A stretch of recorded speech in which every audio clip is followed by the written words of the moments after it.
প্রিয় দর্শক, সবাইকে শুভেচ্ছা জানাচ্ছি আমার Facebook page S M Rasel কয়রাতে। আমি এখন আসি আমাদের গ্রামের যে মসজিদেই আজকে সকালে নামাজ পড়েছি, ঈদুল আজহার নামাজ। মসজিদের এখানে আসি, এখানে বসে আছেন আমার এক কাকা, গ্রামের কাকা। কাকা আসসালামু আলাইকুম। আসসালামু আলাইকুম। কেন এই যে কাকা নাম আব্দুস সামাদ গাজী, একজন বৈচিত্র্যময় জীবনের অধিকারী এই আব্দুস সামাদ গাজী। সেটা হলে একটা উদাহরণ দেই যে আমাদের গ্রামের সঙ্গে আমাদের পার্শ্ববর্তী বাবুরাবাদ নামে আরেকটি গ্রাম, একসময় এই দুই গ্রামের ভিতরে ফুটবল খেলার আয়োজন করা হয়েছিল। তো ফুটবল খেলার আয়োজনের ইনি ছিলেন মূল উদ্যোক্তা। যে খেলাটি আজও গ্রামের এই মানে আমার এই চাচার বয়সী যারা আছেন তাদের কাছে একটা কিংবদন্তি তুল্য হিসেবে এখনো মানুষ মনে রেখেছে।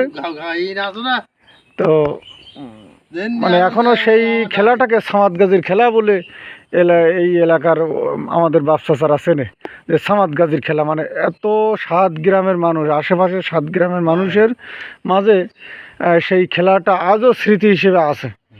তো এই খেলার মূল উদ্যোক্তা ছিলেন সেই সামাদ গাজী, আমাদের গ্রামের একজন কীর্তি সন্তান। এনার বাবা ছিলেন আবার আমাদের ইউনিয়ন পরিষদের চেয়ারম্যান, মানে আমাদের যে কালিকাপুর, এই কালিকাপুর মহেশ্বরীপুর ইউনিয়নের একটি গ্রাম। এই মহেশ্বরীপুর ইউনিয়নেরই দুইবারের চেয়ারম্যান ছিলেন এনার বাবা জনাব বিলায়েত হোসেন গাজী। কাকা এখন মানসিকভাবে অনেকটা একটু মানে অসুস্থ, মানে তিনি অনেক কিছু মনে করতে পারেন না বা মাঝে মাঝে কথার ভারসাম্য হারিয়ে ফেলেন। তো এখন ভালো আছেন আপনি? ভালো আছেন না? তো আমার এই কাকার জন্য সকলেই দোয়া করবেন।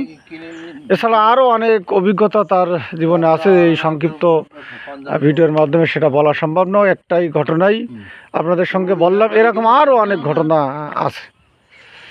তো আমার কাকার জন্য সবাই দোয়া করবেন এই প্রার্থনা জানিয়ে আজকের মতো ভিডিওটি এখানেই শেষ করছি। খোদা হাফেজ।